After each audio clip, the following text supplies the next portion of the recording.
What is up, y'all? Let us read the next chapter of the Kolbrin, the Book of Gleanings. Chapter 5. The Birth of Hurmanetar. Henoch had 3 brothers by his mother and 1 by Sidar. 2 were with him on the great ship, and 1 was saved in Medjay. Henoch ruled all the land of Baca, and his sons, Labath and Hatana, were born at Nasira.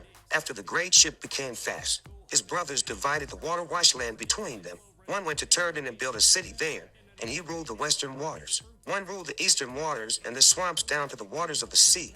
The other raised up Phraca in the midst of them, and he was the greatest. The city of Phraca stood for 1,000 years. But in the days of King Natarasa, the people made great images with faces of gold and bodies of brass. Children were offered to these demons conceived in wickedness. Then God in his wrath unleashed the winds, and they were swept through the city as a whirlwind. The gold-faced images were thrown one against another and were broken. They fell and were buried under their temples. Iraka was then removed from the eyes of man. All the cities were rebuilt, and the kings were dead.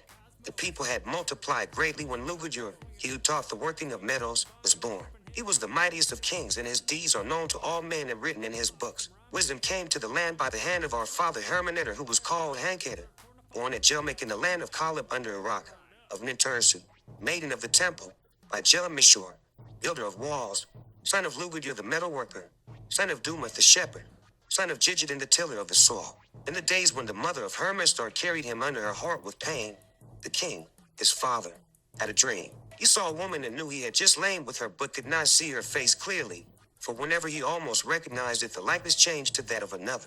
The woman was purifying herself over a bowl of incense, and while so doing she made water. Then a great cloud of smoke arose up from out of the bowl and filled all the room, and it went out through the doors and filled all the city and all the temples of the city.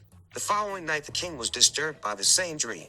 Therefore, knowing he had received an omen, upon his arising he hastened to send a messenger to the temple of the stargazers. 2 wise men came, and he told them concerning his dream, requesting that they read its meaning. Having heard the words of the king, they thereupon left, going away to consult the book of heaven to discover what was written in the future concerning such a matter. In 2 days they returned, coming in unto the king as he sat within the hall of judgment, and they bowed before him, saying, Woe unto us your servants for what we have to say, for thus it is written, 1 is to be born of a woman whom you have ravished, and he will be a slayer of kings, a destroyer of temples, and a contender with the gods. He is one born to be great among men, and his hand will be against you.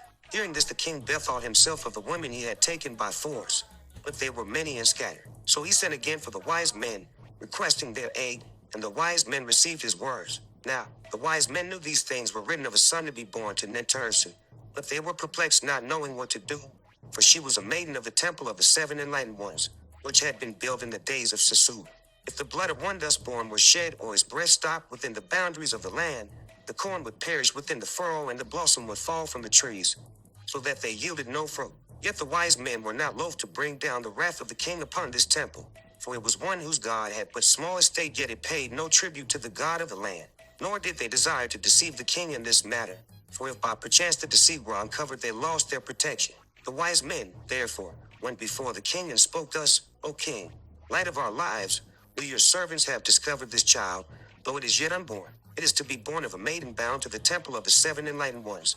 Therefore, his blood may not be shed on land worked by the hand of man, nor may his breath be stopped. So now we say unto you, send those who are your most trusted servants, and let them take this maiden and carry her away to a place afar off. If it be beyond the boundaries of this land, the child when born can be slain there, and no evil will befall the lands of our God. Hearing these words, the king remembered the maiden he had taken for his pleasure, for while hunting he had come upon her as she bathed. Neither the temple nor his God were known to him, and he had no fear of his priests. The king called his chamberlain to his side, a man most rusted, and charged him, saying, to his side, Amazi, this temple maiden, and carry her ends. Do take this as entering by stealth. She is with child, and when born, stay flating his blood fall upon the soil in the land of Kiphis. The chamberlain prepared and departed, taking with him men of blood and their captain. They traveled so they came upon the temple at first light in the morning. Nintursu was taken, and they left ornaments of gold and silver. Now, Nintursu was not delivered of the child when they came to the boundary of the land, so they camped there, and in the days that followed men went out to spy. The captain was a man skilled in war and courageous, a man of many battles, and Nintursu spoke often with him. But between her and the chamberlain few words were spoken. It happened that when Nintursu's time was upon her and the child to be delivered, it was the days of full moon. Therefore, the child could not be slain, so they bided until the dark of the moon. Then, when the order of things was right, The chamberlain called the captain and said, "This is a task for a man of blood, and I am not such a one.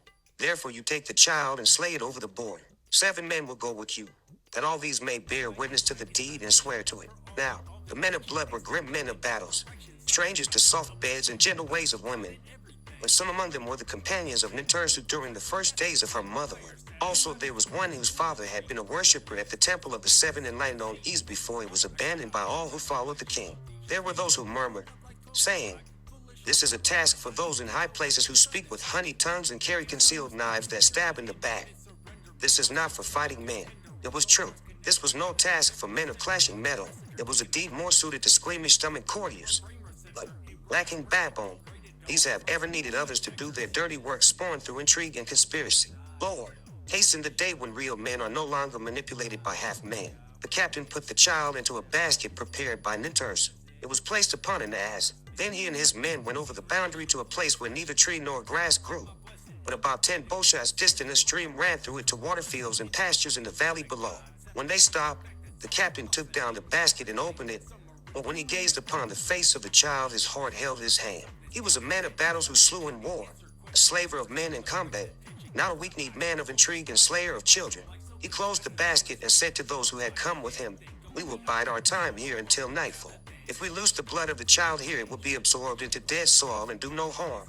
But if we carry it further, down into the valley, it will fall on living soil." None with him answered, for they were but simple fighting men, knowing not that the blood could have been let into the waters. Or maybe they understood the heart of their captain. The captain said, "It is hot. We have time enough before those who dwell below are asleep.